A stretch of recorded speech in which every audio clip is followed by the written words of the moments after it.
Guys, happy Monday. Let's see. So I think that Druid and Robin are not here today. So if anybody can't hear me, if there's any problems with the sound, somebody let me know. I think everything looks okay though. So happy Monday. Well, Double T has showed up today. What is going on, buddy? Oh, so you've been visiting New York City too. Oh, I see. So you've got all of your bags like a New Yorker, right? You've been walking the streets with all your bags. Oh, and you've been reading a lot on the subway. That's a good thing to do on the subway, is get a book read. What are you reading? Oh, I see. You've got your book here. Oh, well. Double T's been reading Nietzsche. All right. You're going to have to just move along, okay? All right. Okay. Say goodbye to the people. All right. Goodbye. We haven't seen Double T in a while, you know, outside of his thoroughly inappropriate Halloween costume. So, as you guys know, I got back from New York on Friday night. Oh, hey, Druid. Thank you. No worries. No worries at all. So, got back from New York on Friday night. Jill and I did a Stitch and Glitch on Saturday. So, if you want to hear some of the details, check that out. That's at YouTube at Quilt Nerding. Yeah, they're just a lot. And we showed off, we went to New York Public Library there in the middle, and we found this amazing little room where they have all these print clippings, and we looked at the quilting files, and some of them were clearly from like, it's usually like books that are falling apart, I guess, and they will clip out or pull out you know, I think what they deem to be good images. And of course, we only looked at quilting. So I don't know, you know, what all of the other hundreds or maybe thousands of subjects are. But hey, Kathy, I think I saw Padma here too. I don't want to call anybody out. I know you guys do Carolyn Gibbs thing on Mondays. So thank you for stopping by if you're here for just a little bit. I appreciate it. Yeah, I think I saw her name in the list. So it is good to see you guys. And, as always, I appreciate anybody stopping by to see what's up on Cake TV. Um, so we found all of these amazing quilting prints, and so we shared some of those, and I put some on my Instagram yesterday. So check that out. And like I said, some of them are out of books, and they're, I think they had the entire contents of Penny McMorris's Crazy Quilts in this file. I think they also had a Carolyn Maslumi book in this file. But they also had tons of magazine clippings and just like interesting stuff. And it was a little difficult to figure out, like, if you had an image that you really wanted to know more about, there's a library call number on it, so you could find out what book it was, or publication it was from. Some of the magazines you could kind of figure out based on their little code.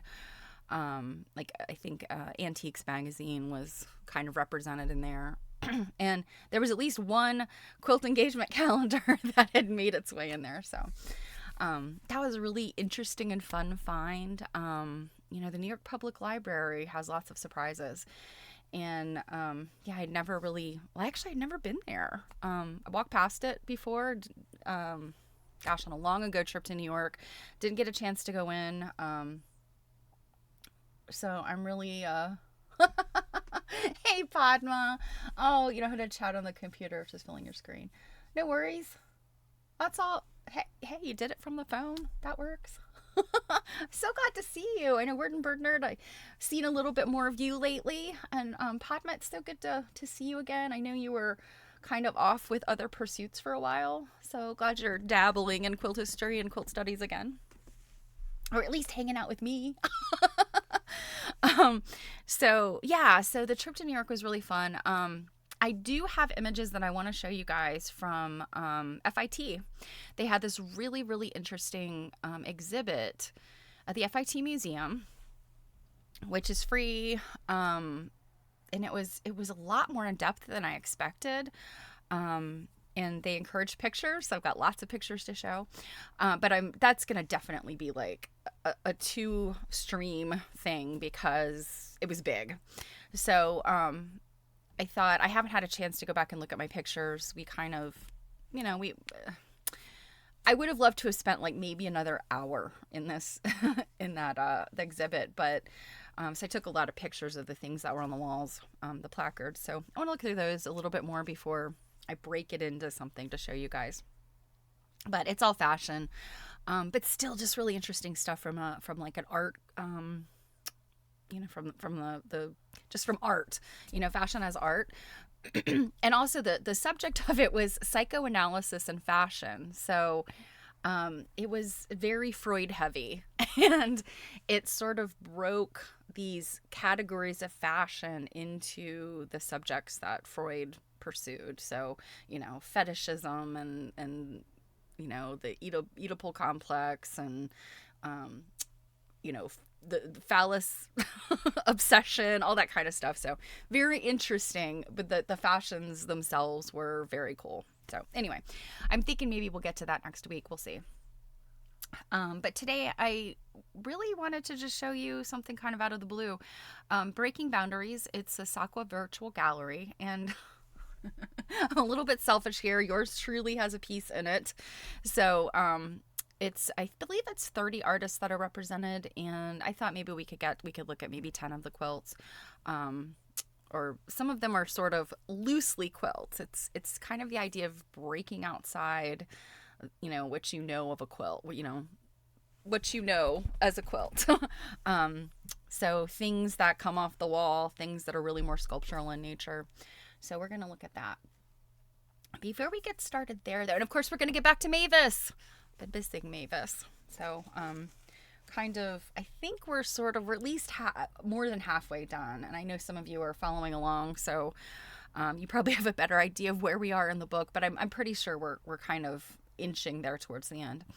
And I have actually 3 options for what we're going to read next. I've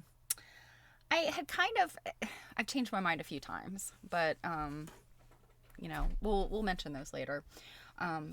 2 of them are pretty thin volumes that I think we could either do 2 of them before the holidays are over, or we could jump into the one that's a long one. So we'll see. Before we get started, though, you guys are either going to be absolutely disgusted with me or absolutely intrigued. But I give you this delicious treat. And this is a cheese board marshmallow treat. I learned about this from, I want to make sure I give you the correct Instagram. I don't know what her name is, but her Instagram, Erin Silberman. Her name is Erin Silberman. Her Instagram handle is Serious Food Fetish. And she has some really interesting stuff in here. Delicious stuff. I should never look at these when I'm hungry because, oh my gosh. But what this is essentially your standard Rice Krispie cereal treat recipe, except it's made with a goldfish crackers.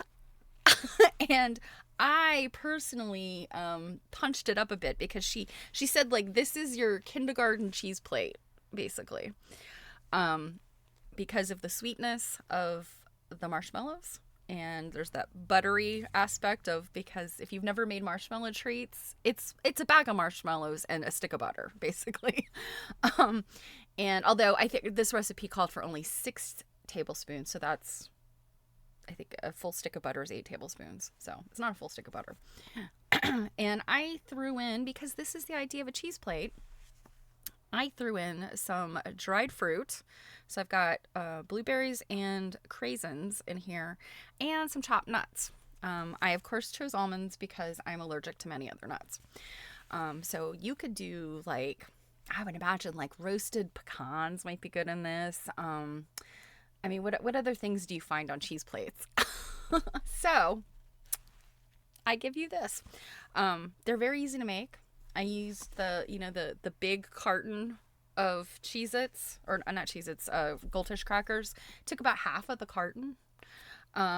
This lady also does, I think she does a marshmallow version with Cheez-Its. And then she does another one that's candy-coated Cheez-Its, which looks amazing, but is much more work. So I've been staring at this delicious treat. I'm not going to eat it now. I'll eat it when we're done. But they're surprisingly delicious. I was skeptical. I thought, this sounds good, but maybe it's not. It's good. It's good.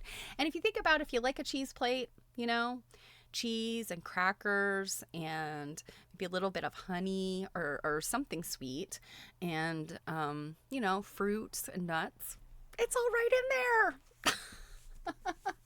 So something fun to add, if you're here in the States and you want a little Thanksgiving nosh before, the festivities, I give you the cheese cracker marshmallow treat. All right.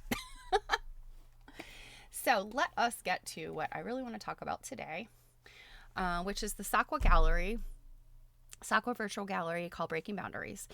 And so to back up a little bit, if SAQA is new to you, it is the Studio Art Quilt Associates. And I'm a member because what I make are essentially art quilts. And what an art quilt is all over the place. Essentially a quilt is a fabric sandwich, your top, your batting, and your backing. And that's kind of all that I think really you need to be a quilt, are those 3 layers. Now, the way that different organizations sort of describe quilts, so for instance, the Modern Quilt Guild would then describe the actual surface design of the quilt as well. So the piecing or the applique or the quilting itself. But just as a general rule, quilts are those 3 layers. And I think we've read many of the historical books, I think including Mavis Fitz Randolph, that's essentially the definition they give is fabric, 3 layers. And honestly, within art quilts, it doesn't even have to be fabric. Sometimes it's paper and other types of materials. But SAQA kind of, within their shows and exhibits, they kind of are they're very loose about what constitutes a quilt because in this realm of art quilts, it can be things that hang on the wall, it can be things that are freestanding and sculptural, it can be things that really just use the remnants of a quilt. So lots of interesting things there. So before I jump over to the gallery, let me read to you the gallery theme. Oh, and the virtual galleries is something that they started a couple years ago. It was probably during the pandemic.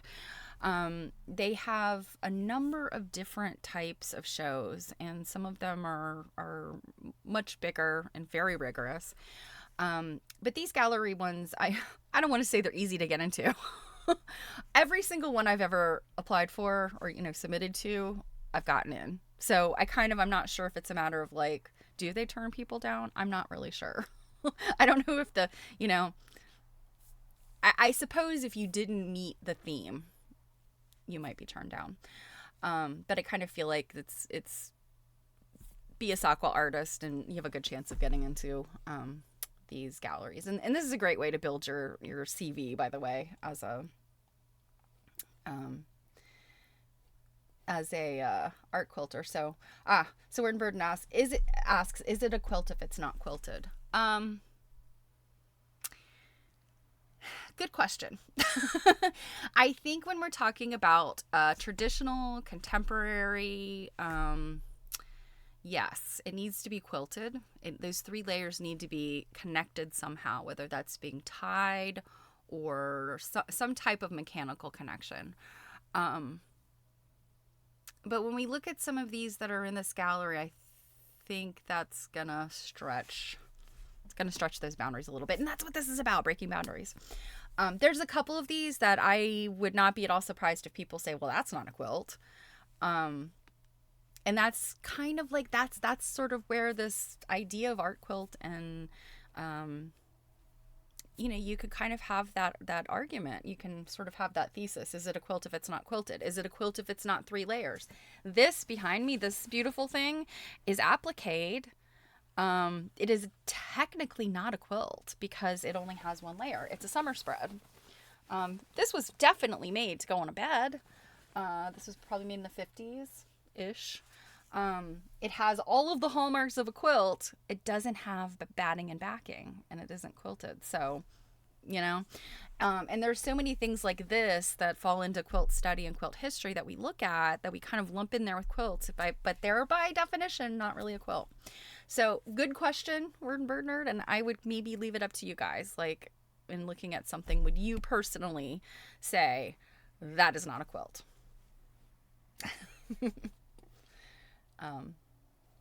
So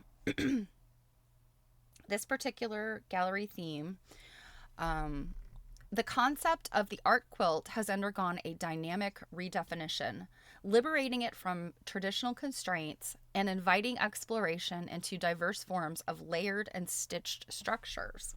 Layers and stitches. In 2 or 3 dimensions. Gone are the days of rigid expectations where an art quilt was confined to a specific composition with a batting core, meticulously crafted front and back, with a standardized sleeve for hanging. Celebrate the innovative spirit of artists pushing the envelope of what an art quilt can be. Now, I've already looked at a lot of these. I haven't looked at every single one. Let me do other screen. Here we go. I've just been reading, so there hasn't been much to look at. Really quickly, I want to talk about the curators because I think this is also important. One of the curators, unfortunately, has passed away. These typically, so there's kind of 2 components to these virtual galleries. So SAQA also accepts curatorship proposals for these virtual galleries. And so the original curator for this was Anna Wagner-Ott. And she passed away last December. And I suspect it was probably pretty soon after she proposed this topic. And so I don't know how she passed away. Very sad. She sounds like, and I will read you her CV, her info here, bio. But yeah, that made me sad when I found out because I thought she never got to see this. So, in honor of her. So the other curator was Claire Passmore. She's a British born textile artist currently living in Mauritius. From her first career as a teacher, she relearned to think, the way children often do, that almost anything is possible. Over the past 15 years, she has developed a studio practice creating art quilts in 2 and 3 dimensions. So she's formerly a SAQA board of director person, and she's also a juried artist member of SAQA, which is a special designation for people that have gone through this like sort of professional jurying process with their work. It's not something that I've done. So this was originally proposed by Anna Wagner Ott, and I love this picture of her because it looks like she's wearing a piece of her work. She was born in England and raised in Toronto, had an extensive and distinguished background in art. She pursued her artistic education at the University of Alberta and the University of Toronto, culminating in a PhD in art education from Penn State University. From 2000 to 2013, she was a tenured professor at California State University in Sacramento.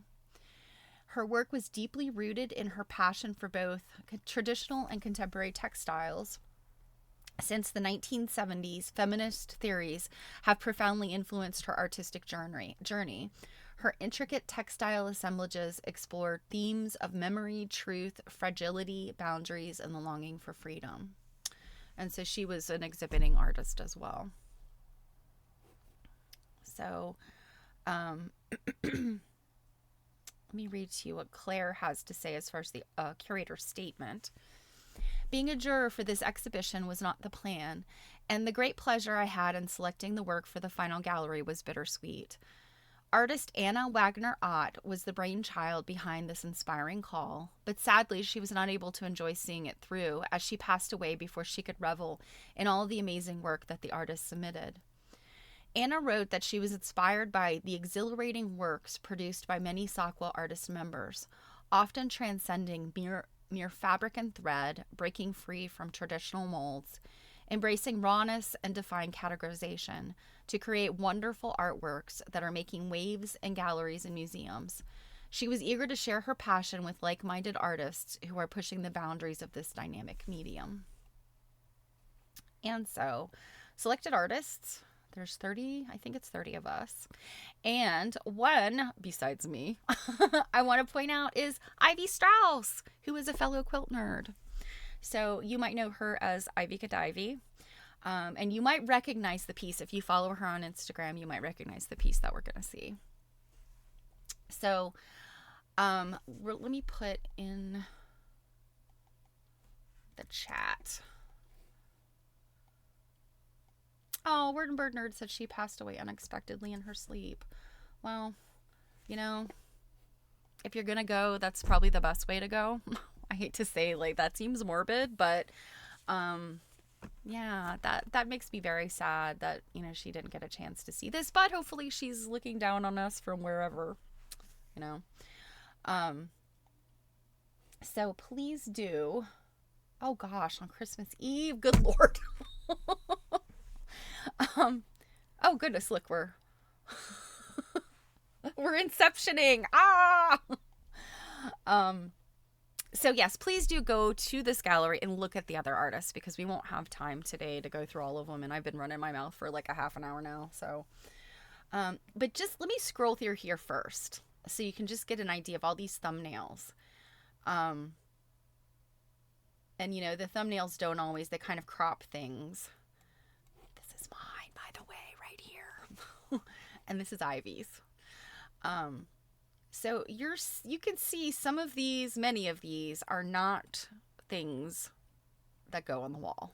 They are freestanding or they have a sculptural aspect to them. So let me go back up to the top. And so many of these are great. I really struggle with where to start.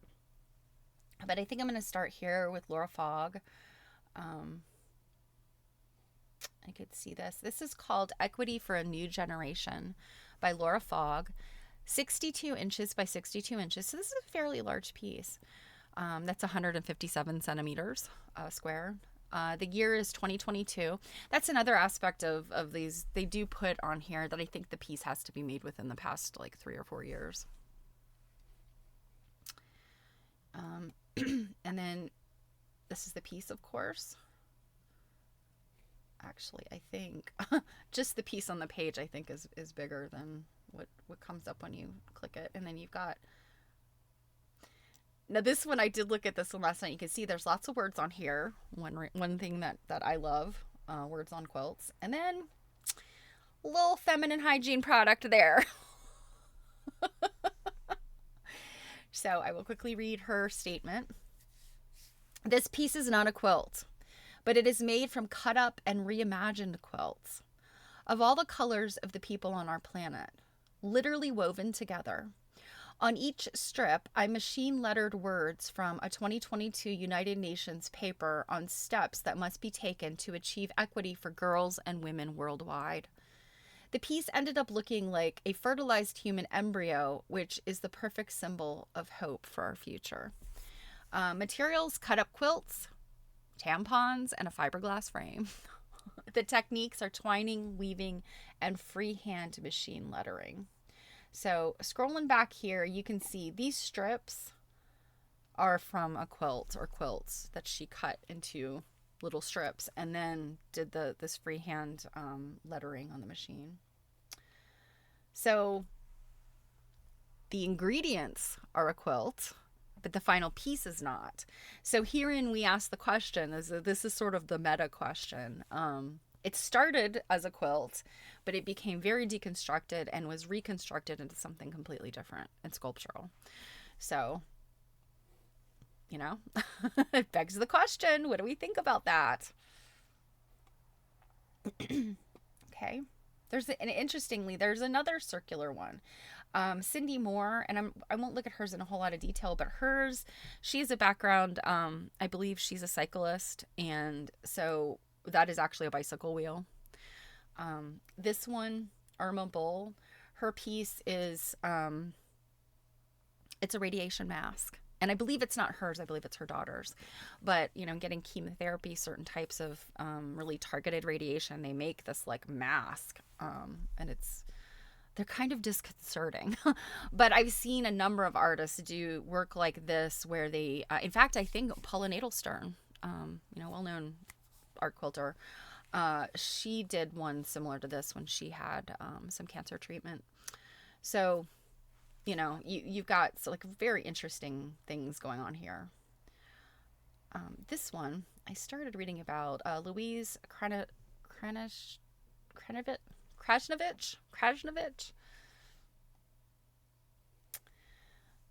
So this one is called Space Girl 1956. Louise Krajnovic, and I apologize if I'm pronouncing your name wrong, Louise.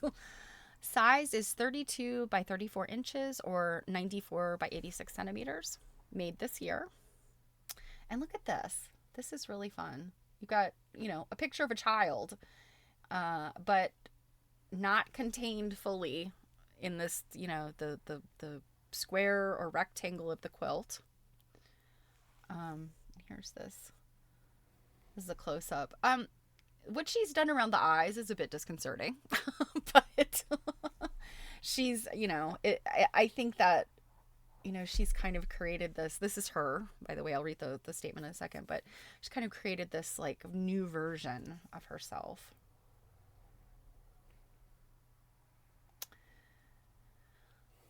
In 1956, when I was 4 years old, I wore this Space Girl costume for Halloween, and I kept a photograph of it for almost 70 years. Yet I have no memory of why I had this costume or what it meant to me. So I created a universe of space-related images to locate Space Girl in a Flash Gordon Sputnik space exploration era. She is grounded by a huge paper bag for collecting Halloween treats, but that bag is leaking the spaceships, planets, and constellations floating above in her imagination. And the materials are cotton, silk, organza scraps, photo on cotton, jewelry, metallic threads, embroidery thread, beads, and sequins. Techniques are hand and machine quilting, embroidery, applique, collage, and embellishments. I think this is another thing about art quilts, and by no means do they have to follow any sort of formula, because they do not. But they often will have inclusions and multiple techniques. So, not just applique, but also piecing, and also embroidery, and also found objects. So, and you've got stuff spilling out of the frame. So, yeah, I think this one is really interesting for sure. So this next one is, I think it's Maya Zemetis or Zemitis. And this one's called Crimson Madder Corset. And I like this one, not just because it's interesting looking. All of these are very interesting looking, but also because of this aspect of madder. And that's M-A-D-D-E-R, not M-A-T-T-E-R. So Crimson Madder Corset, and again, I apologize if I'm pronouncing her name wrong. M-A-I-J-A, Maya. The size 26 inches by 16 inches by 5 inches deep. So this is kind of a little smaller, I think, based on 26 inches high, 16 inches wide. So it's a little bit smaller maybe than a corset, at least one that would fit yours truly. Year is 2024. And she says this: Crimson Madder Corset reclaims the corset, once a tool of restriction, as a layered, stitched sculpture of resilience and feminine power. Pleated, naturally dyed, upcycled linens honor the touch of earlier hands, carrying histories in cloth while transforming their meaning. By expanding the definition of a quilt and reshaping a symbol of constraint into one of vitality, the piece breaks boundaries in both textile tradition and cultural narrative. So this is made with madder dye. Leaves and upcycled linen, stitched with thread, sewing machine, shaped over faz shape on a mannequin form. And I think faz shape is it's like a substrate that I think can be, if it's heated or wet, and it can be shaped, I believe. There's like Pellon here in the States. And I think she's European. Pellon and those types of interfacings here are kind of similar, I think. And steamed. And so that's what makes me think that it's a heat shaped substrate, because she's talking about steaming. Naturally dyed with madder root, turkey red oil. So I'm interested to know how she did that. Perhaps she's using the more traditional methods versus, she's talking about natural dye. So I would love to speak to her just about the dyeing process. Pleated, eco-printed, and sewn from upcycled linens into a true to form layered corset. So we can look at it again. It's got all this layering here, and then all this pleating here, and then pleating in the other direction. Interesting. Here's the detail. Yeah, cool stuff. All right. So Judith Content, I thought these were really interesting. So these are called gyres or gyres. I've never been really sure how to pronounce that. But this is the circular things out in the ocean. So this was me. This is 48 by 96 by 24. 122 by 244 by 61 centimeters. She made it in 2023. It looks like she's also a juried artist, so she's had this in the Juried Artist Showcase.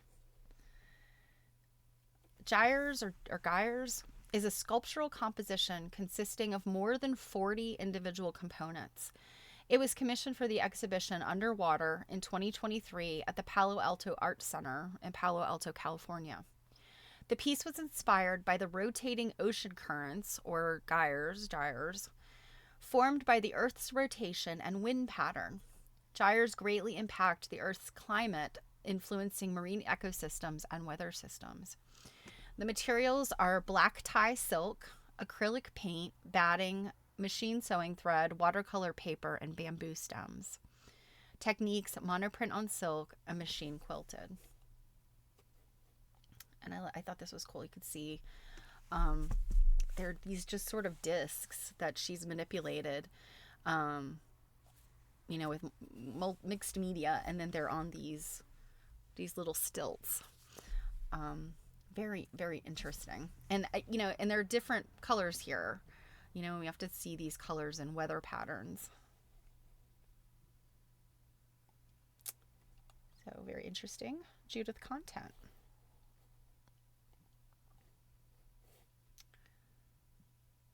So let's make a pit stop for this artist. So this is my piece. It's called Defense.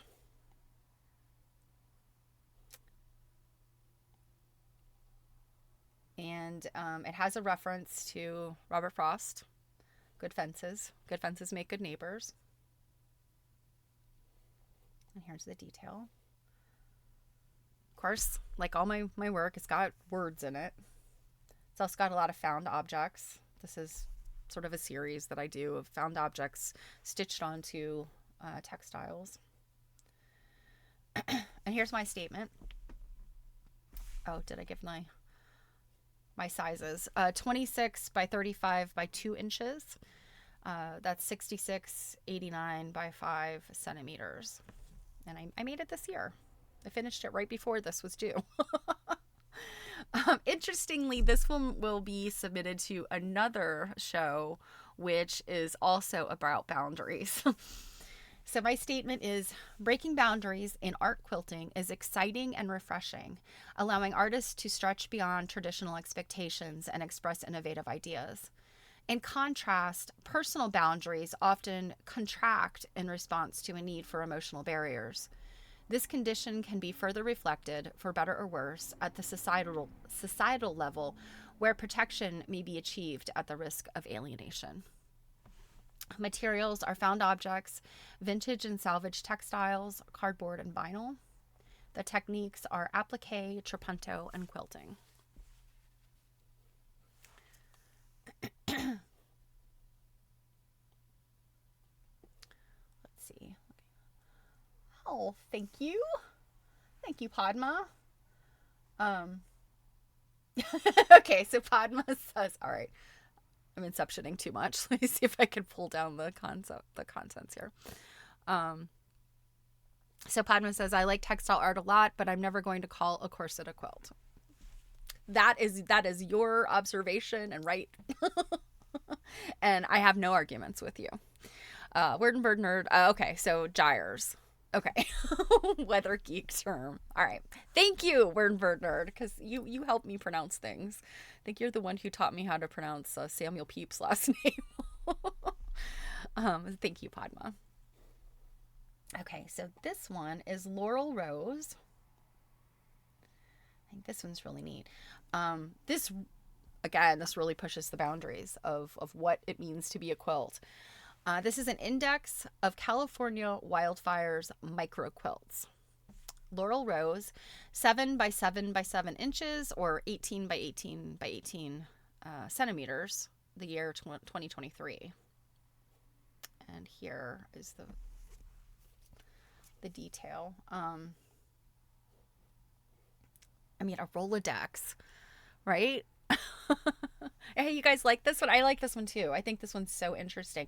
And if you make like quilted postcards, that's kind of what this reminds me of, is that the making art quilt postcards, which I have several. I think I have them in my little file back here. I know, in fact, at least one of you in this audience has sent me an art quilt postcard at one point. So she says, this Rolodex is an alphabetical index of hand-sewn micro quilts and typed anecdotes documenting recent California wildfires. offering an alternative approach to the art quilt that makes the form accessible to those without resources, space, or equipment for crafting more traditional quilts. The rotating device symbolizes the cycles nature needs to regenerate, such as reoccurring prescribed burns and the creative recycling of once obsolete items like vintage office equipment or small fabric scraps. Oh, I love that. Her statement is fabulous. Materials: Rolodex and cards, coffee grounds. She must have used coffee for some of the tinting. Quilting fabric, craft glue, manual typewriter. The techniques are, yes, coffee staining. She did that. Hand stitching, coffee staining, manual typing, and cold pressing. I'm wondering if she means cold pressing the coffee. But yeah, I mean, these look really fun. And I mean, despite the fact they're kind of about a sad subject, but I would so love to just like roll through this thing, wouldn't you?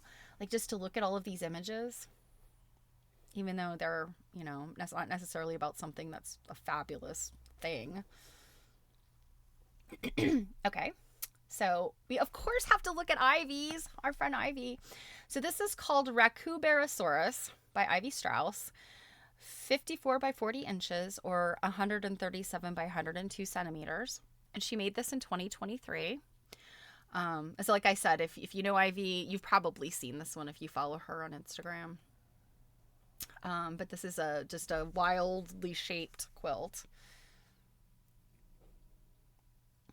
Here's a detail of it, and you can really see it's got a thickness to it I didn't expect.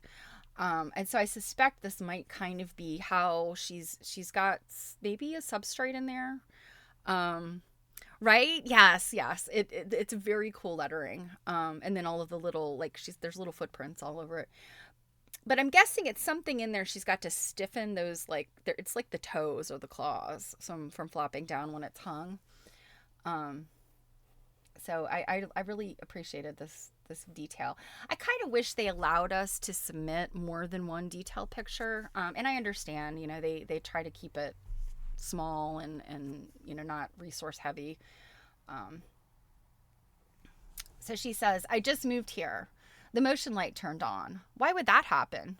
We jumped up from the makeshift table by the window. An enormous black bear lumbered up the stairs onto the deck, rubbing his massive fur body along the windows. My sister, brother-in-law, and I backed away from the table and stood motionless behind the window moldings. Fifi, I named him, one of numerous pets living among us. Top of the food chain, bobcats. They are beautiful, but who is there peering from the woods? Materials are textiles and armature wire. So that must have been what she has kind of at the top to make it stand up.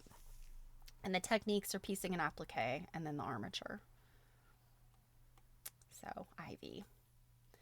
And I have to say, Ivy, if you don't follow her, find her on Instagram. I think her Instagram handle is Ivy Kadivy.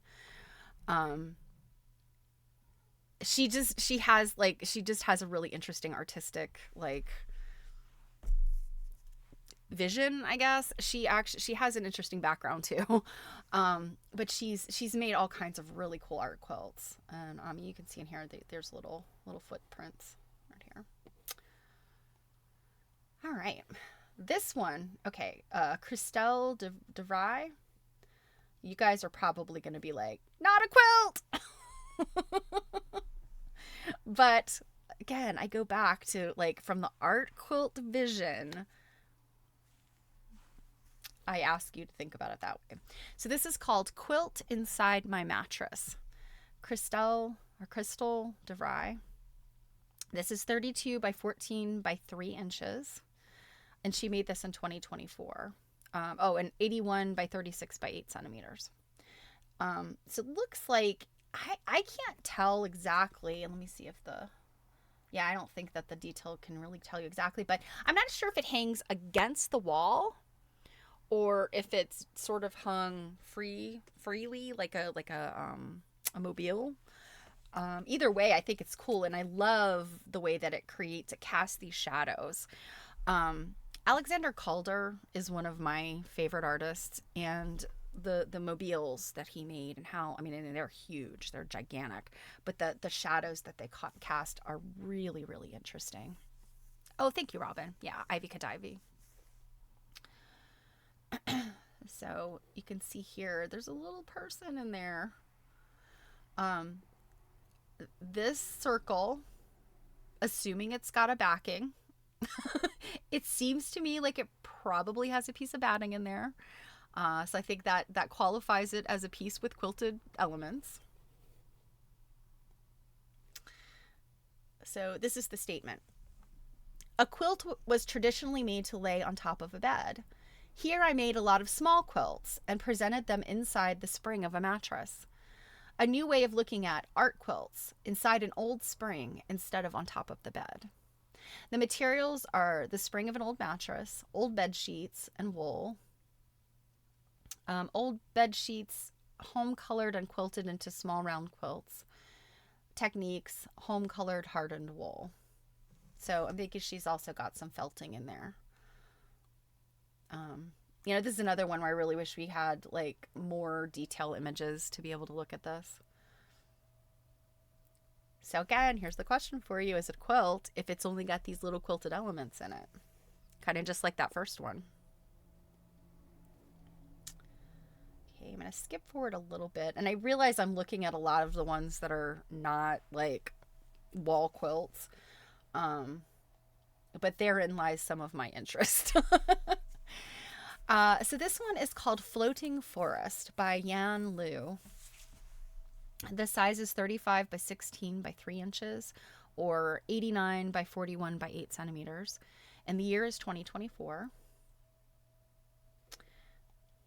And this should give you some idea. I think the fabric is tulle, and we'll have to see. I'm sure that she's got it in there in the, or they. I'm not sure if Jan is a man or a woman. But it looks like, like bridal tulle that has been like really densely kind of pleated and scrunched to make this sort of cloud-like object. And they say, this quilt depicts a floating forest. The light green top represents the leafy canopy, while the middle section showcases spring flowers, and the bottom features ferns. The added streaks of ribbon symbolize waterfalls. I thought it was like more like a cloud with rain, but now reading this description, I understand that too. Materials are synthetic organza fabrics, polyester decorative strings, cotton batting, and cotton backing. So densely sewing vertical layers of organza onto a quilted base. So it's the base itself that's the quilt. And then it's got such dense surface decoration on it, you might never know there's a quilted piece under there. So definitely pushing some boundaries with quilting, I think. But yeah, I mean, I can see like what she means, or they. I keep saying she because, I mean, let's be honest, a lot of these are probably women. But I'm not sure. So yeah, I can see kind of both the idea of what I first saw and what the artist statement says about this as a forest. Okay, let's look at this one. So this one is called Comfortably Numb by Jane Rundle. The size is 39 by 27 inches, or 99 by 69 centimeters. Made in the year 2022. Let's look at this. You can see, so it looks like there's quilting lines. I'm not sure. I think a lot of this looks like it's print or paint, possibly on paper. But then you've definitely got some quilting going on here because you have all these strings.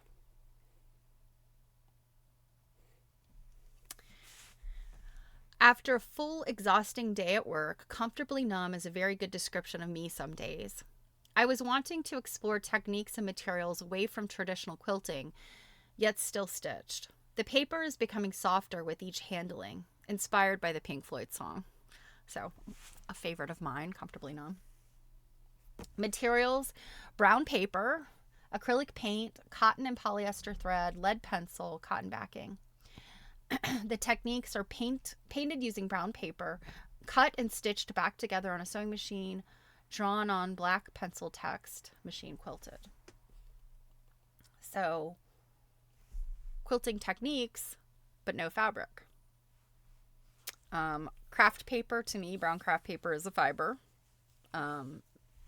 Just like, even though it's not woven, plenty of fabrics aren't woven. So I think it's safe to call brown craft paper a fabric. I mean, do you guys agree with me? Like,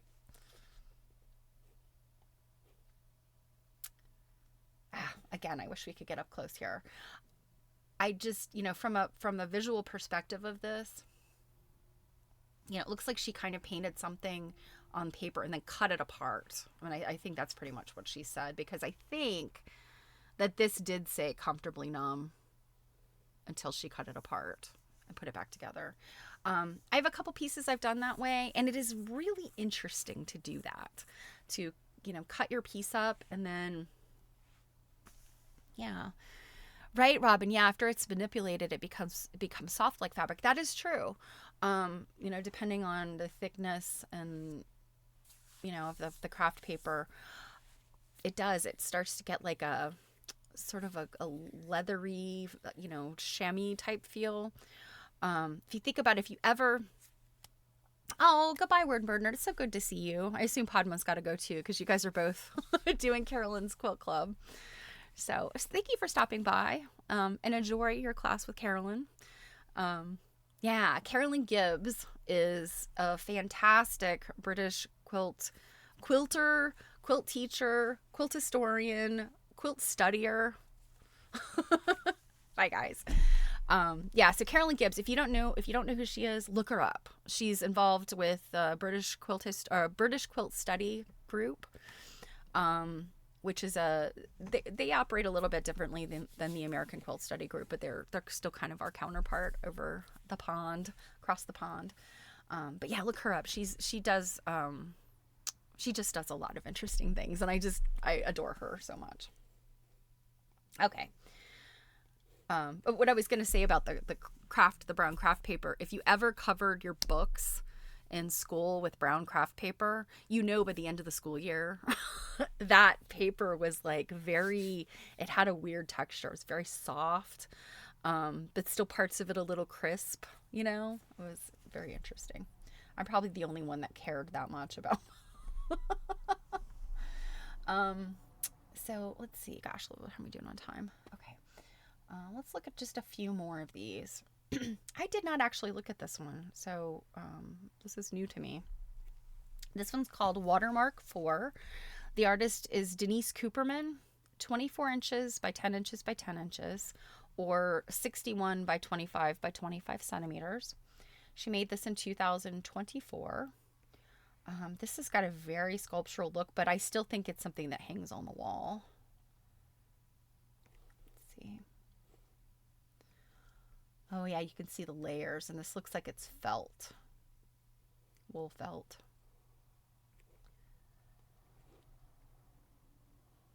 So she says, this work started out as several wet felted pieces that subsequently were cut up and reconfigured into a patchwork art quilt. The flatness of the quilt did not, however, convey the expression of moving water I was trying to achieve. Forming the quilt around a plastic plant holder gave it the three-dimensional look it needed, and I am grateful that SAQA has broadened its definition of what an art quilt can be. Materials are wool roving, silk chiffon, dyed cheesecloth, blanket fringe, thread, and a plastic plant holder. The techniques are wet felting, nuno felting, and hand stitching. Nuno felting is a technique that you do with the silk fabric, and it's kind of, you layer it and it creates kind of an interesting sort of texture.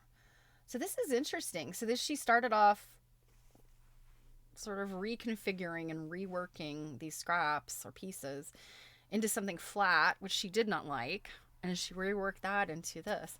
What wish I could get rid of this stuff at the top. I know I can, but then I can never find out how to get it back. So we could see this. Yeah, so it looks like she's kind of scrunched it sort of and twisted, and it does have like kind of a, it does have a movement. You know, it makes sense to me, water, after reading her statement. Okay. So let's look at this one.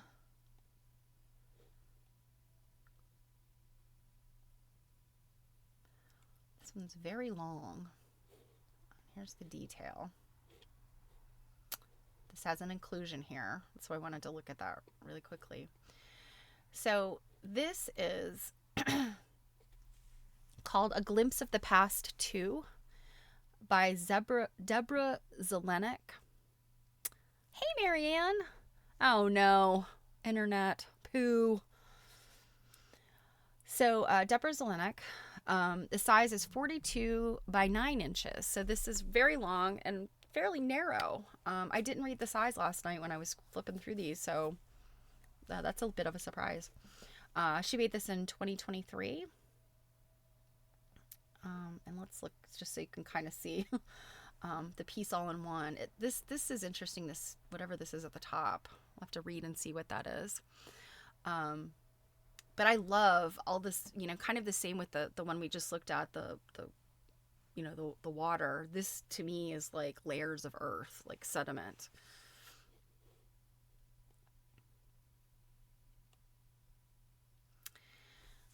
And she says, quilts are usually soft. Rocks are not a common component. I was inspired by the beauty of Turritella agate, a fossiliferous agate found in Wyoming. 50 million years ago, when the Rocky Mountains were forming, rain fell, ran off the land, and collected in streams that carried sand, silt, mud, and dissolved minerals into the lakes that occupied the intermountain basins. Over time, these sediments filled the lakes, preserving many types of fossils within, giving us a glimpse of the Earth's past. You know, I'm not a geology person. I was very interested in archaeology as a child. But the thought of like being able to dig just beautiful things out of the earth, you know, like rock hunters do, is just so fascinating to me. So the materials are Turritella agate, commercial fabric, Aurifil thread, spaghetti thread, which I actually like to work with. It's a kind of a thick thread, and brass. The techniques are machine piecing, machine quilting, hand stitching, and preparing the Turritella agate with lapidary saws, drills, and polishers. So this artist, Deborah, I don't know if she's a like a stoneworker. She must be or have access to somebody that does this. But you can see like these pieces, these slices of agate are drilled into, and then they're stitched on. And I think this up here, I just really, the detail, it's hard to see, but I'm thinking this up here is some type of hard piece, and perhaps it's like some of the agate substrate, or you know, something that you're cutting into to get the agate slices, maybe. I'm not sure. It looks kind of like some type of rigid piece of something. So, and I guess it's 9 inches wide, whatever it is. It's that big. So I'm thinking that's a piece of rock as well. Okay, time for a couple more. Let's see. Where's there another one I wanted to look at? I think this one, Jennifer Evans. So this one is called Moroccan Blues by Jennifer Evans. 80 by 60 by 4 inches, or 203 by 152 by 10 centimeters, made in 2023. And here, let's look at it. It's a full piece. A little bit closer to a standard quilt, right? Look here at the detail. Okay, so this is like, oh, it looks like a net. Oh, that's interesting. And it looks like the piecing is not traditional piecing. All right, so let's find out about it. On a camel in the Sahara Desert, my indigo blue headscarf shielded my face and matched the sky. To the west is the ocean, pieces of brilliant fishing nets scattered on beaches. The land and people are referenced in this textile collage, capturing memories and stories for a viewer to decipher and experience. The materials are fabric, fishing net, beads, found objects, including spoons, jewelry, ribbon, and a comb, and the techniques are hand quilting. So I really wish we could see down here these details. Yeah, like I said, it's a total bummer when you can't send more than one detail picture. I know some shows that I've submitted to, you can send up to 10, I think, and then they decide, what gets shown. But okay, this one, Melanie Dossie. So this is 22 by 6 by 6 inches, or 56 by 15 by 15 centimeters. 2025, and it's called Who Am I? Melanie Dossie. So let's look at this as a full piece. And then let's see the detail here. So yeah, you can see there's lots of different things here, and it's like it's a quilt that's maybe sort of been like rolled up into a shape, into a sculptural shape. And she says each person as they mature hopefully discovers their inner strength.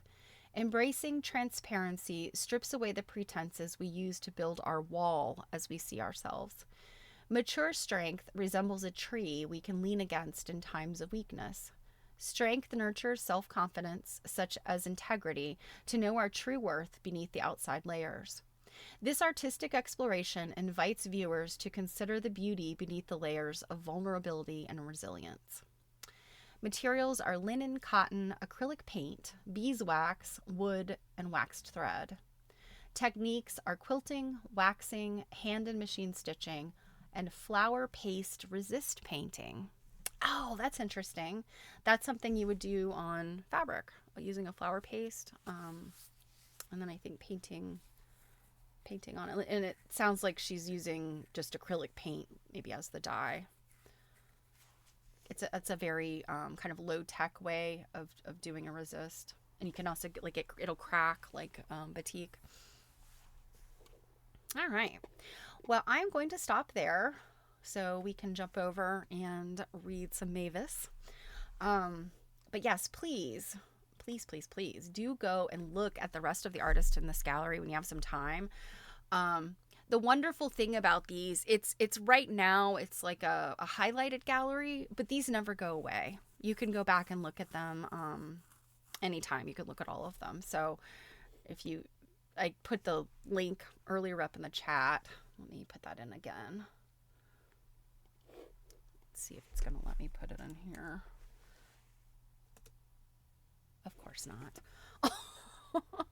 It's crazy. So over in my software, I can see the chat with the plugin, but for some reason I cannot put any links in it. Okay. So yes, please go look at these and look at these other artists. And you can also just go to the online galleries and see all of these different galleries. So you can see lots here. Off the Wall, that was an interesting one. Embellishment was an interesting one. Trying to see one of the other ones I was in.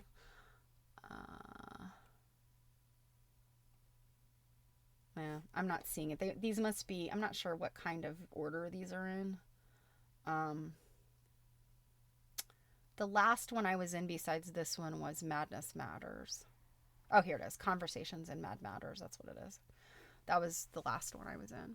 So please go check them out. All right.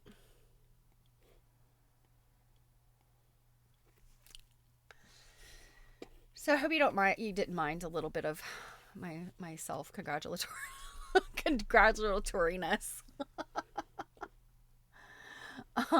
Because, sometimes it's nice to pat your own back, you know. You must be your own cheerleader sometimes. And I don't think that it is being arrogant, I guess, to sort of champion your own hard work. Okay. So, we left off with Mavis a couple weeks ago now. It was week before last. So, as a reminder, what we are reading is Traditional Quilting by Mavis Fitz Randolph, written in 1924. I'm sorry, 1954. 1954.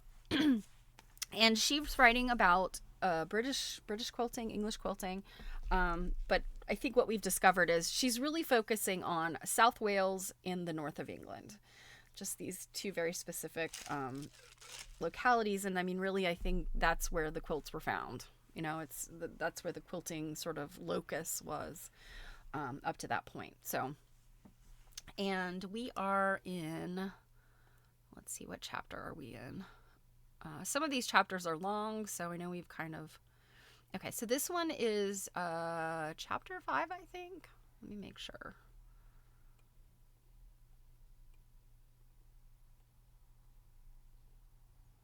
Actually, I think this should be chapter 6. Could it really be chapter 5? I thought we were on chapter 6. Yeah, bear with me.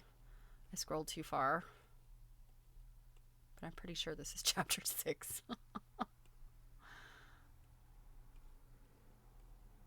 Okay, yes. Chapter 6, the patterns. So we were looking at all of these different... let me share my screen again.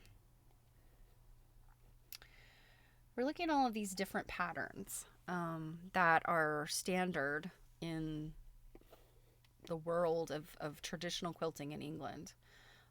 Or in this case, England and Wales. So we left off here in the middle of this chapter, actually right after this illustration, the uses of the bell template, which when I look at this, I didn't see it as a bell. I saw it as a tulip. But then when you look at how it can be joined here to make these sort of different patterns, I was like, this is another example of a quilt element that can change the look of things so drastically depending on how it's used. So thinking of patterns like log cabin, depending on the layout and the colors you use. Drunkard's path, depending on what way you orient each of those blocks. Robbing Peter to pay Paul, the setting. So really talking about a 2-color quilt. When you use that, you can, the flip-flop creates a different pattern and imagery. So this was kind of interesting. Looking at this was kind of like, not necessarily a brain explosion, but interesting, right? Okay. So, all right, bear with me one second.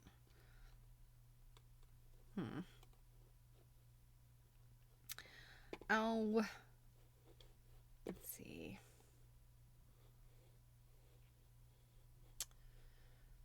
It's not letting me pull the chat out so I can actually read it. Okay. Well, I'll have to check in to see about the chat. Okay. So here we're talking about, we left off, actually this one she said is sometimes known as a tulip. And so that's where we left off. All right. So chapter 6, patterns. Let us now picture a quilter, not one of those who marks the whole pattern on the material beforehand. With her quilt set up on the frame, a part, perhaps 1/3 of its width, spread smoothly, marked only with a few measurements, and the rest rolled up. How does she set about designing her quilt? Everyone has her own method, but it is certainly the general practice of many Welsh quilters and some North Country ones to form a mental picture of the design. Miss Amaya Jones of Carmarthenshire, a notable Welsh quilter, once said that her mother was wonderful at giving her mind picture of the design she wanted us to do. Father then drew it in chalk on the kitchen flagstones at her direction. Right on the kitchen floor. Another Welsh woman told how she woke in the night with the plan for her next quilt in her mind, lighted a candle, and sketched it on the wallpaper so she would not forget it. See, woman after my own heart. Just write it right on the wall by your bed. That way you won't forget. Mrs. Isabella Fletcher of County Durham, talking of how she designs her quilts, said, "I can sit some hours at the frame before I know where I'm getting with it." It is unusual for a quilter to draw the design on paper before she starts to mark it on the quilt. I came across one who kept a scrapbook of designs which she had worked, or had only thought of, or perhaps noted from quilts she had seen. But I think most quilters could reproduce any design once worked without any such record. Although, as one old lady put it, the last inch must be like the first. Oh, you can't get sloppier as you go.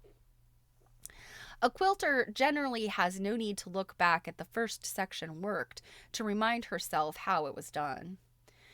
Though the general plan is worked out in her mind before she begins, some details may not be planned until she comes to them. And she may tell you, "I'm not quite sure how I'll fill in that space. Perhaps I'll put roses, or it might be pears."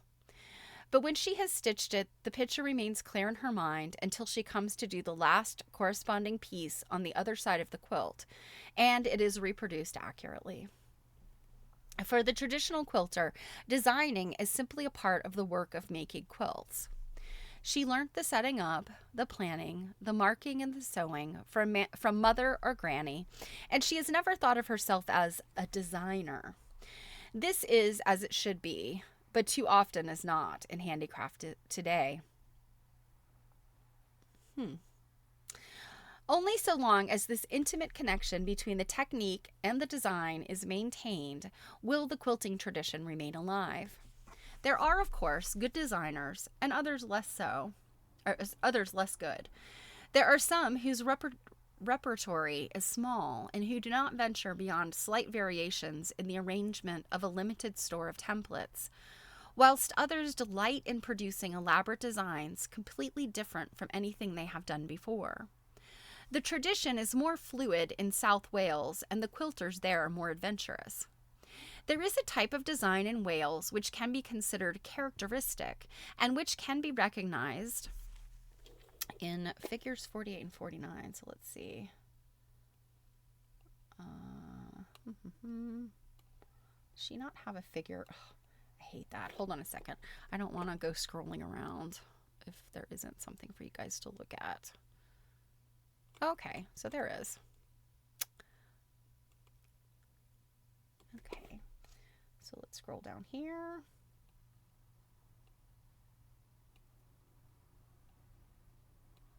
Any minute now. Look at this. I think we may have scrolled to this before. I feel like I remember these borders. But even though this is kind of not a great black and white picture, oh, isn't it amazing?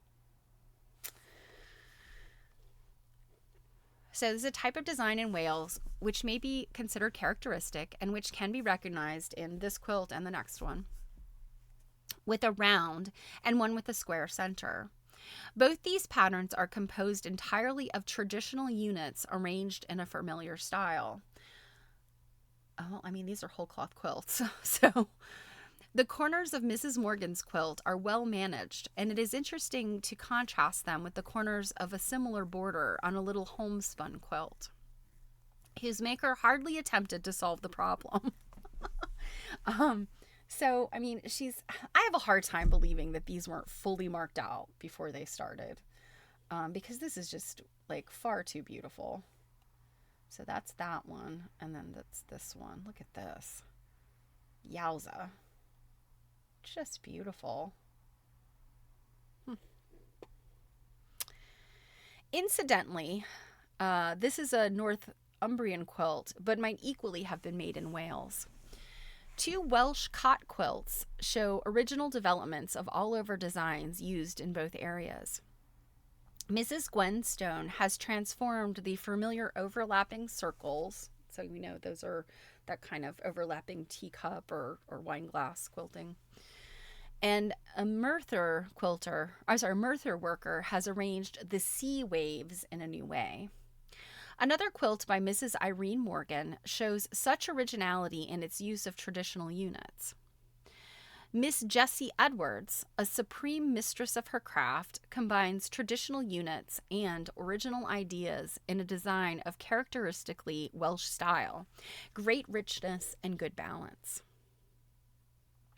Another one shows a design of masterly simplicity, including the pennies, which I think must be little circles, used on a cot quilt by Miss Amaya Jones, a versatile Carmarthenshire quilter who has taught many others. Another is a more elaborate example of her work in which notable points are her original use of small pieces of the twist pattern and the new look she has given to the shell by outlining it with many close lines of sewing. The roses in both these quilts are an interesting feature. This is a spiral pattern, and many workers start sewing it in the center and work round and round in widening circles. But Miss Jones starts on the outer edge, and by sewing very close lines, make the center of the rose stand up in a little peak. That is the problem with starting on the outside and working in, is like the way that the fabric constricts will cause it to poke a little bit. So she says the center of the rose stands up in a little peak. Unorthodox, perhaps, but pretty. I don't think it's pretty. I mean, if it's evenly spaced across an entire quilt, perhaps. But to me, it's like it's an example of your quilt not lying flat because of the way you quilted it. So to me, it seems like a defect. But the same effect is seen in a quilt by Mrs. Muriel Davies, who was Miss Jones's pupil. Its unusual form can be seen in the border of another quilt and in several others. So this one she references figure 57. So bear with me and I'll see if I can find that one real quick.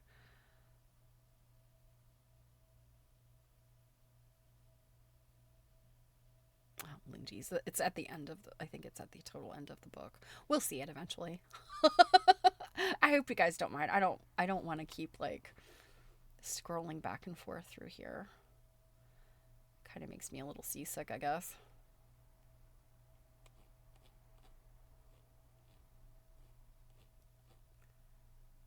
Okay. Several of these quilts mentioned above illustrate the value of contrast in quilt design. It may be the contrast between close lines of sewing and open spaces. Note, for instance, in a previous quilt, how Miss Edwards uses treble rows of sewing to mark her diamonds. So literally like a three different stitches to make those diamond shapes and to outline other shapes. And compare the North Country quilts made by Mrs. Armstrong and Mrs. Coulthard with their backgrounds of very small diamonds.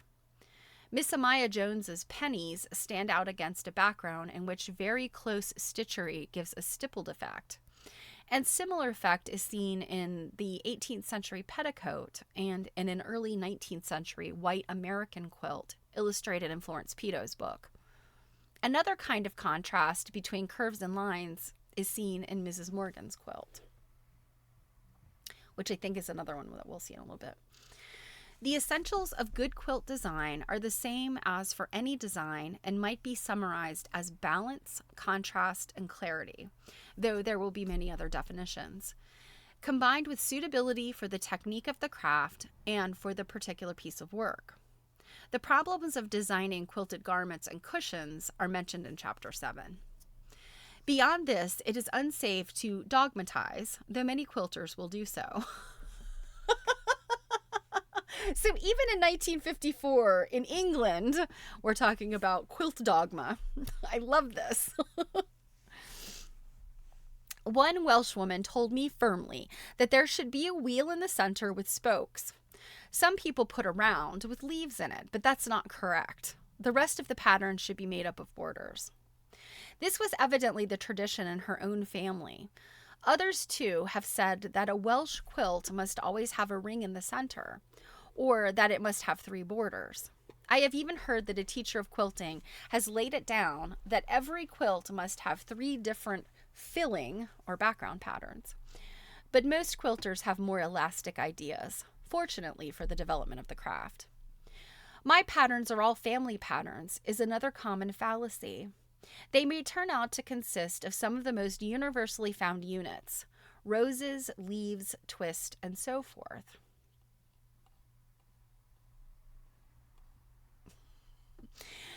But this harmless family pride is only a version of the trade secret, and quilters on the whole are generous with their templates and their ideas, and generous in their praise of others. So we've got a bunch of stuff to look at here, so let's scroll down. Look at this one. Oh, that is gorgeous. Oh, look at it. This one has apparently got a lot of like a floof to it, because you can really see the relief of these. See, the border is a double version of cord and tassel. Oh, I see. So it's like the swag. Double diamonds are the filling for the central panel. So that's this. Or this. Oh, gorgeous. Oh my gosh, look at this. So this was a little bit hard to see. So this was made before 1900. But look at those gorgeous sinuous, like I'm guessing those are feathers. Yeah, that's something else. Is this a detail? No, this is an 18th century cradle quilt. And you can see that sinewy line again. But this has like little sort of stretched out flower shapes, the kind of like OG. Remember, I think this was maybe the last time we were reading, we talked about the OG, or I mentioned the OG design, and it's OGEE, and that's this kind of, these things are sort of stretched out to nest with each other. That's kind of like the OG like concept in surface design. Oh, and she says, let's see, the border repeated would form the popular bellows and star pattern. Okay.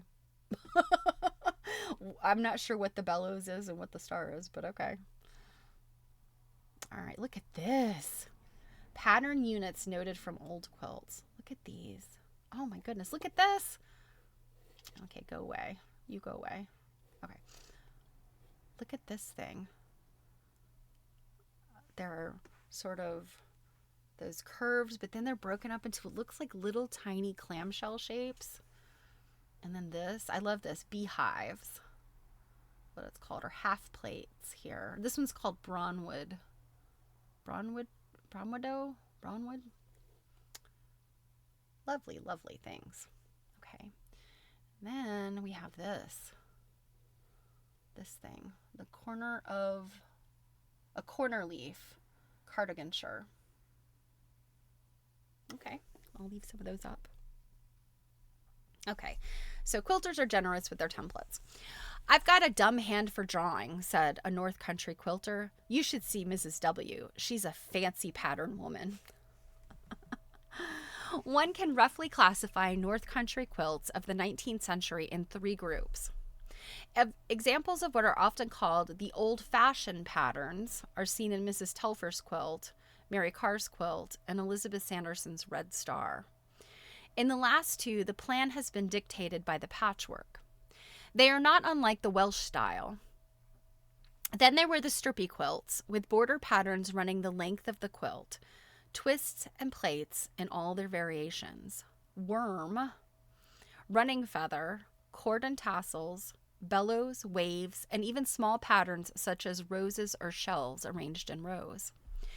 Such quilts were easy to design, with little planning needed and no corners to turn. A very large proportion of the quilts made from about the middle of the 19th century until perhaps 30 years ago, remember this is 1954, were of this type. 75% was the estimate of a Durham woman with a wide knowledge of quilting in her own county. I think that many quilters learned only this type of pattern, so had no skill in turning the corners of a border or in planning a design with a center.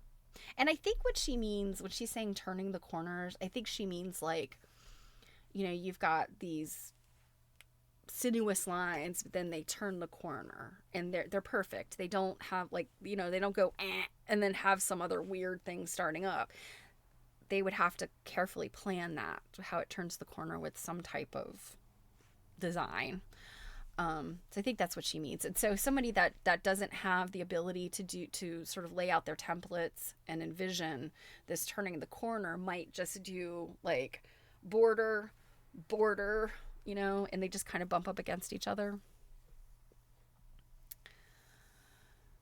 Let's see. I think that many quilters learned only to do this kind of pattern. And so had no skill in turning the corners of a border or in planning the design with a center. I have seen even a plain white quilt worked in strip patterns. But in South Wales, the quilts made up of strips of different colored materials are, more often than not, quilted in the usual Welsh style with borders and a center. Possibly, it was this predominance of the strippy quilt which gave the mysterious Mr. Gardner his opportunity to originate the third style of 19th century North Country design. Perhaps he was asked to draw the pattern on a quilt top for some local quilter who wanted something more impressive than the strip patterns, which were the only kind she was used to. Where this village shopkeeper in the remote district of Allendale got the ideas for his patterns, I do not know. He had a good understanding of what would be effective in quilting, a remarkable talent for design, and a varied fancy. I have seen several quilts which were marked by him, and many which were marked by Miss Sanderson or her apprentices. And although the style is always recognizable, I have never seen two identical patterns. Miss Hall's quilt and Mrs. Milburn's quilt, marked and sewed by Miss Humble, are typical examples. Many traditional units are used. There is always, so far as I know, a background of very small diamonds, and there is a great deal of elaborate freehand filling. These patterns may be considered too complicated, but they have a very rich effect. Miss Sanderson probably started her apprenticeship about 1875, and presumably Mr. Gardner had then been drawing quilt tops for some time to have become so well known and to have so many orders that he could afford to take a pupil. Miss Sanderson in her prime could draw 2 quilt tops a day, so the output, even when she started, must have been considerable. I have heard of 7 stampers who were apprenticed to Miss Sanderson or her pupils, and there may have been more. This school of design, which started so unpretentiously in the hamlet of Dirt Pot, you have got to love the names they give to things in the British Isles. Dirt Pot. Don't you love to say, like, yes, I'm from Dirt Pot, Cardiganshire, or wherever it is. So this hamlet of Dirt Pot spread to immense proportions and had a remarkable influence on quilt design in Northumberland and Weardale, and probably farther afield. Through the medium of the packman, and that's P-A-C-K-M-A-N, not P-A-C-M-A-N. I'm assuming by packman she means like the peddler, the traveling peddler. And later, through the local cooperative shops, the marked quilt tops reached the remotest farms and villages. The Mrs. Johnson in Hexhamshire said that patched or stripped quilts were hand-laid, meaning marked by the quilter with templates. But the best quilts, for which new material would be bought, were stamped. With the various church quilt clues in Amble, when the various church quilt clubs in Amble were working hard to raise funds for the war memorial in 1918, they took a lot of their material to the stores to be sent away to be marked. Otherwise, they would never have got them all done in time, said Miss Burton. Someone else explained that it saved time to buy a marked quilt top. though this is hard to understand since there was so much work in the intricate patterns. In any case, the custom of buying drawn quilt tops or of sending one's own material away to be marked spread to such an extent that a number of quilters never learned to mark a pattern and cannot do so to this day. It also had a stultifying effect on Northumberland and Durham designs. Even if no two of these quilts were exactly alike, many of them have a very strong family resemblance, and the general style seems to have remained the same, with few, if any, innovations throughout the period of probably nearly 200 years since Mr. Gardner marked his first quilt top. So 200 years in 1954. So Mr. Gardner must have been busy in the 1700s. Am I doing the math right there?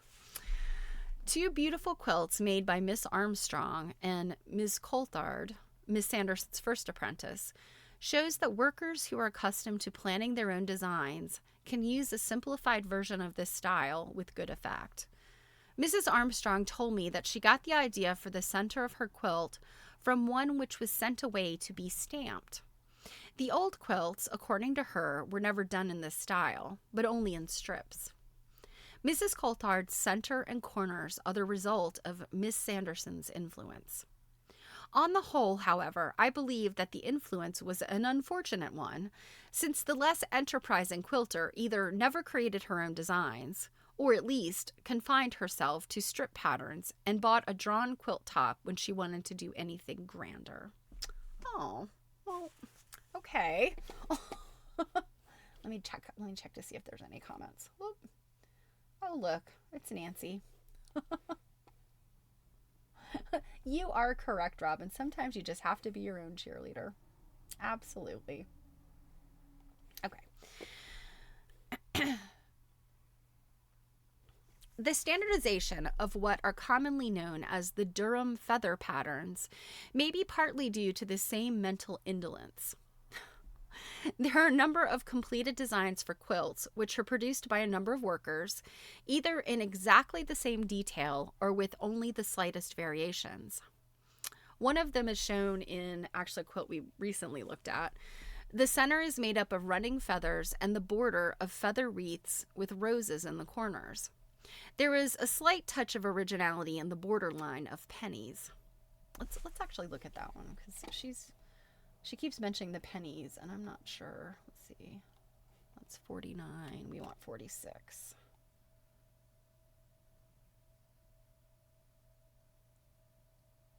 Okay. 46 and 47. Okay. I still don't know what the pennies are. It's got to be something circular and small, I'm guessing. Okay. So the center is made up of running feathers. So that's this. And the border of feather wreaths with roses in the corner. And there is a slight touch of originality in the borderline of pennies. So that's this, I think, right here. Hard to see. It's this inner border, I think, is my guess. And it must be like some small little device there. The running feathers were a popular strip pattern and were sometimes worked as shown here, but without any border as the whole pattern on a plain quilt. So this next one that she's referencing again.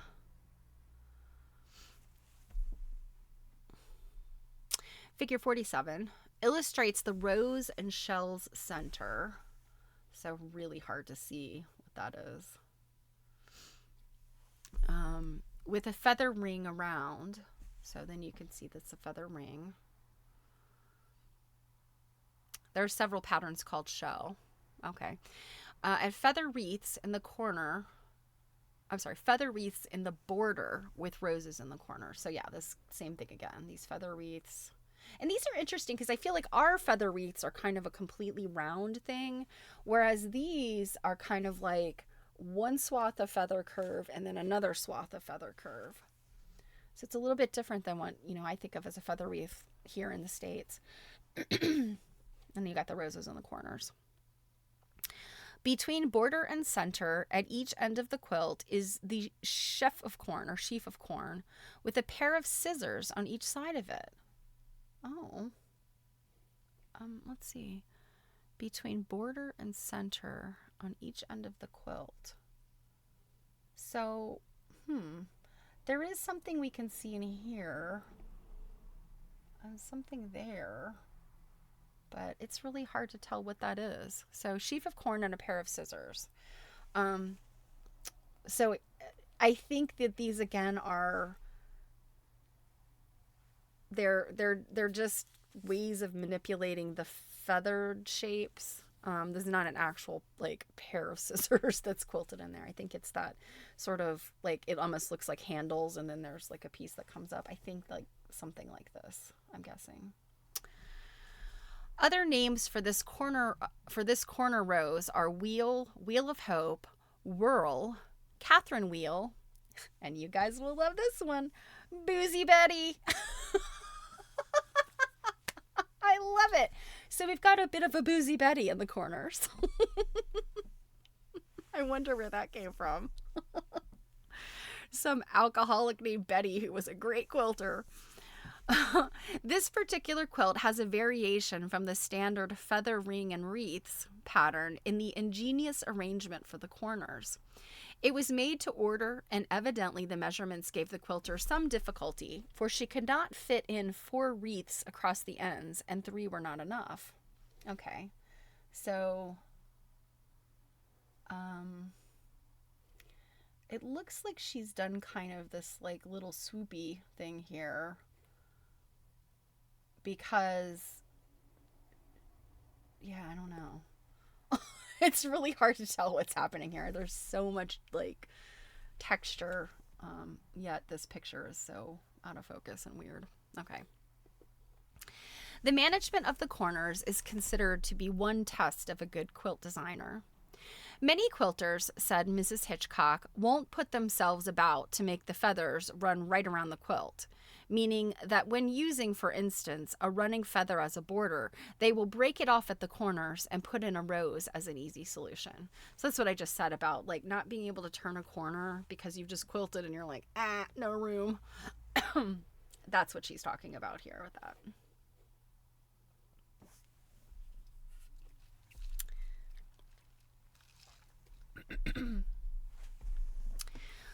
One of the standard designs using the feather wreath and feather ring originated in the tiny pit village of Page Bank, where Mrs. Snaith, an old lady from Willingdon, old lady, she was probably like 50,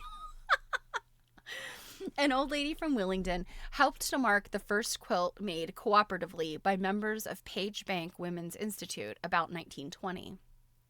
Mrs. Snaith gave the feather wreath template to one of the quilters, a Mrs. Hodgson, and presumably the others took copies of it, for the design was reproduced many times, even after most of the quilters had moved away from Page Bank when the pit there was closed. The London ladies, who were booking orders for quilts under the Rural Industry Bureau's scheme, discovered that they could be worked in this design by at least 8 different quilters, all of whom came from Page Bank, and it was therefore called in London the Page Bank pattern. In Wales, there is no comparable standardization of designs, nor this tendency to repeat the whole design exactly. Possibly a quilter working at top speed for small payment on club quilts might repeat the very simple designs often used for this kind of work, but I have never seen 2 Welsh quilts exactly alike, except for a few that were made to order in pairs. Even in these cases, the makers preferred to have some slight difference in detail. Did they prefer it, or did it just come out that way? And accepting also 2 copies of an old Somerset quilt, which were deliberately made for special reasons. Several Welsh quilters have said sternly, the same design is never done twice, and this is generally true. At an exhibition of traditional quilting held at the Welsh Folk Museum at St. Fagan's Castle in 1951, for which entries were invited from all over Wales, it was noticeable that all 65 accepted exhibits, of which 20 were large quilts, were completely different in design, and the excellence and variety of the work were astonishing. To what extent can the patterns now generally considered traditional be traced back to 17th and 18th century work? There is no hope of tracing them back further because hardly any quilted work of this type has survived from earlier dates. Even for those 2 centuries, the evidence is scanty and can be but a tiny fraction of all the quilted work that was done. 4 quilts of the traditional wadded type are illustrated in the Victoria and Albert Museum's Notes on Quilting, and 2 others from the museum shown here were chosen because they show most affinity with modern work. So she's referencing quilts that are way ahead and way behind in this book, so we won't look at those right now. So these 2 others were shown because they show most affinity with modern work. We do not know if both were made by one worker or in one place, but they have the same border pattern and turn the corners in the same way. The bellows and star pattern, much used in the North today, is an extended version of this. The quilt illustrated shows the wine glass filling broken by diagonal bands. The other one is similar in general style to much 19th century work, particularly Welsh. It is noticeable that the centers of both quilts seem to have been marked bit by bit as the work proceeded, without any attempt to make a section of the pattern fit neatly into the corners. Other details suggestive of modern pattern units can be traced in some of the illustrations in the notes, meaning the V&A pattern or V&A book. But generally, the 17th and early 18th century style seems to have been elaborate, more florid, and less precise than the quilts we know. So more elaborate, more florid. I would say that is true of quilts in the U.S., definitely. So from, certainly we do see some that have, I've seen some early 19th century quilts that are maybe not that densely quilted, but I would say from, the late 1700s through the 19th century, definitely the quilting patterns became less and less dense and sophisticated.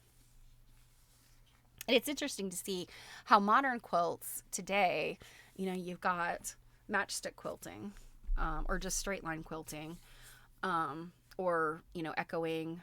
And there are some quilters that are doing, and particularly long armers, that are doing these really intricate, bespoke, things that are very similar to this. So it's interesting, kind of the wide variety today. Okay.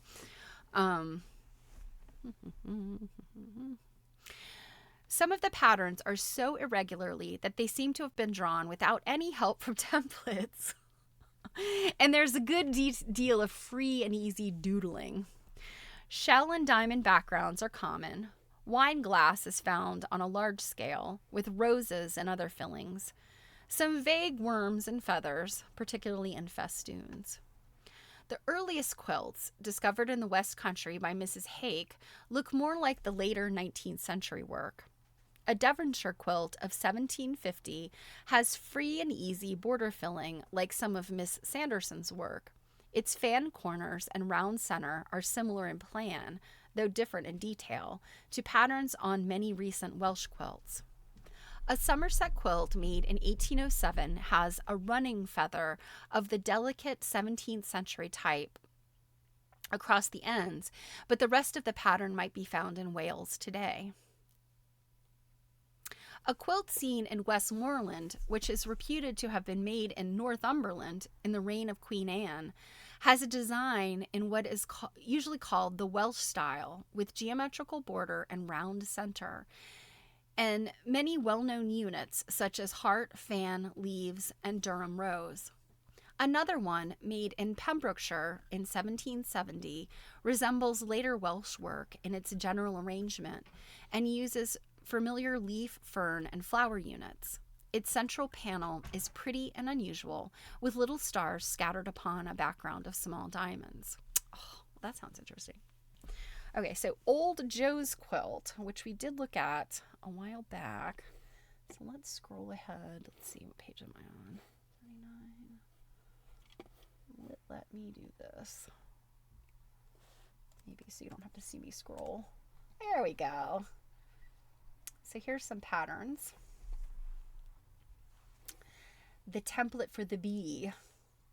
I don't know if this is, I think that's South Wales, not Swales. Let's see, border on a Queen Anne quilt. So these are kind of like these ocean waves looking. And then the Northumberland chain, which it looks like it's these, oh, that's interesting how, if you follow this, what it creates there, like these squares inside of these like lozenge shapes or eye shapes. Interesting. So old Joe's quilt, made before 1826, is now so flat on its plain white side that its quilted pattern cannot be reproduced here. It combines the earlier free and easy style with vague sprawling flower sprays in the center, with a rich profusion of pattern units arranged in borders in a more conventional manner. In fact, there is such a variety of styles in these few early quilts that it is impossible to generalize much about them. One can safely say that the so-called Welsh style, with borders in rectangular frames and a round center, has been in use in many districts for some 200 years. Many pattern units have also been in universal use for a long time. Strip patterned quilts were probably not made before the 19th century, when factory production and aniline dyes brought a wide range of textiles in many colors and designs within the quilter's reach. Curiously enough, we do not find in early quilts what most people would call the typical traditional feather patterns, such as those shown in figures 47 and 54 quilts we've just looked at. The running feather is certainly an old border pattern, and it is natural that in the course of tradition it should be used in pairs for the center of the quilt and have a border added. But the other style seems to have been developed comparatively recently and to have been copied and varied by so many workers that it has become the typical Durham style of the 20th century. Whether it owes its origin to some talented designer with original ideas, or whether it can be traced back to earlier quilts as yet undiscovered, remains to be shown. I wonder if anybody has done that. The patterns which Mr. Gardner of Allendale originated are another notable development of tradition within the last 100 years. The more geometrical style, with framed borders and round center, which have evidently been traditional for some hundreds of years, seem to have died out in the north of England whilst continuing to flourish in South Wales. It is a pity that we do not know the place of origin of many quilts in the Victoria and Albert Museum. With so little other evidence, it is impossible to guess what were the characteristic local styles before the 19th century, though the similarity in general plan of several North Country and Welsh quilts of the early part of that century suggests that traditional patterns were fairly universal.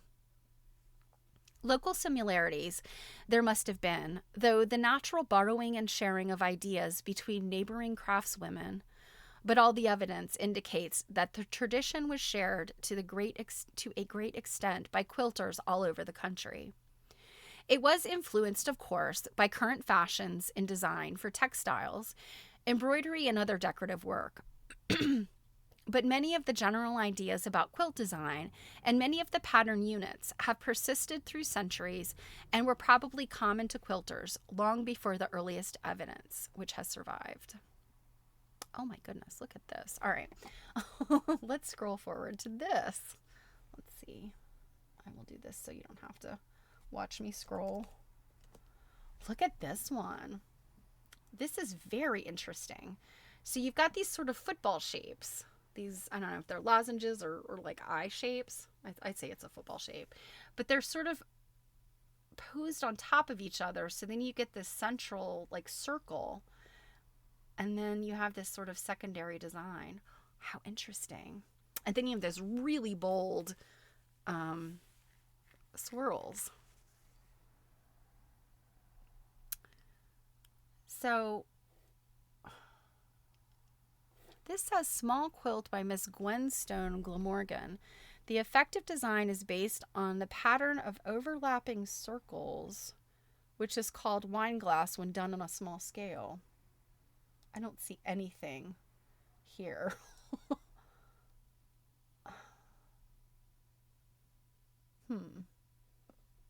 I'm trying, like, what? Oh, okay. Duh. All right.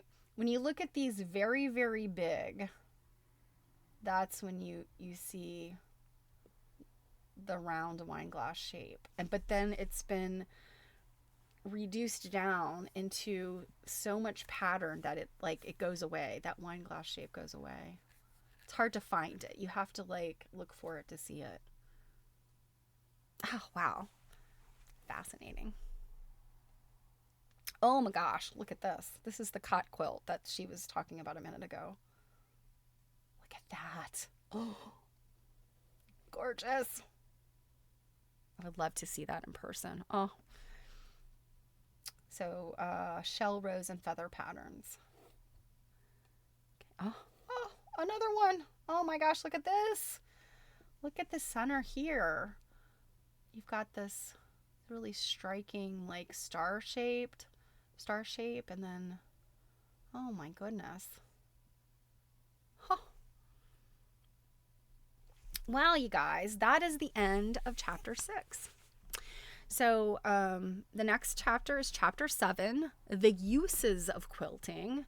So I think this is where she does mention getting into like clothing type stuff. And so I can see from the beginning of this chapter, she's going to talk about like petticoats and things like that. Waistcoats, doublets. Yeah. That'll be interesting to read.